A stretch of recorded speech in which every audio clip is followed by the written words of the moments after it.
I'm G. Kumar of eastrovedica.com. In this video, we'll talk about Sufism, the path of love.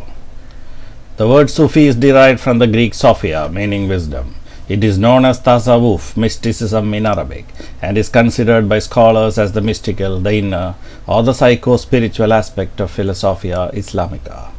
The great scholar Sayyid Hossein Nasr considered Sufism as the esoteric dimension of Al-Islam. Sufism emphasizes on the unity of absolute being, Wadat al-Wujud. Absolute being alone exists in se, and the relative universe is only a superimposition upon the absolute reality. Absolute being is also absolute beauty, before whose beauty all earthly beauty is but a pale comparison. Sufism is similar to yoga.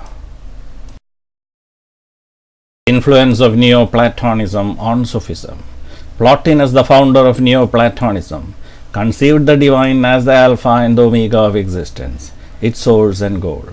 The translations of Plotinus provided the philosophical ground for Sufism.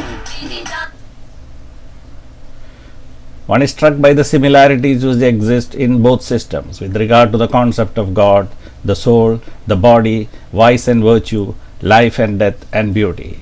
Sufism was influenced by Orpheus and Pythagoreanism. Orpheus was a poet who lived in Anatolia in the 6th and 7th centuries BCE. He had divine qualities and he could influence wild animals with his music.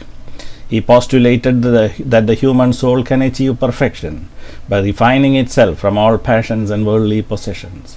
Soul travels from body to body for self-purification and reaches the perfect state.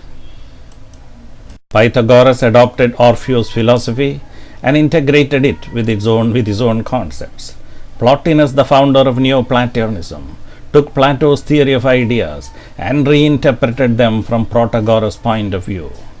Neoplatonism considers the divine as the alpha and the omega.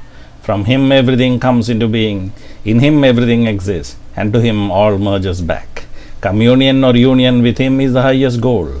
Therefore, our lives have only a symbolic meaning, and it is good and necessary as a becoming, but all becoming as being as its goal and fulfillment, and God is the only being. Sufism is the path of love, al-Muhabba. The Lord is understood as universal love, and the aim of Sufism is to unite with the source of all being, universal love. Love without philosophy is superstition, and Sufism therefore encourages the adventures of the intellect, the scientific and the philosophical pursuits, al-Marifa.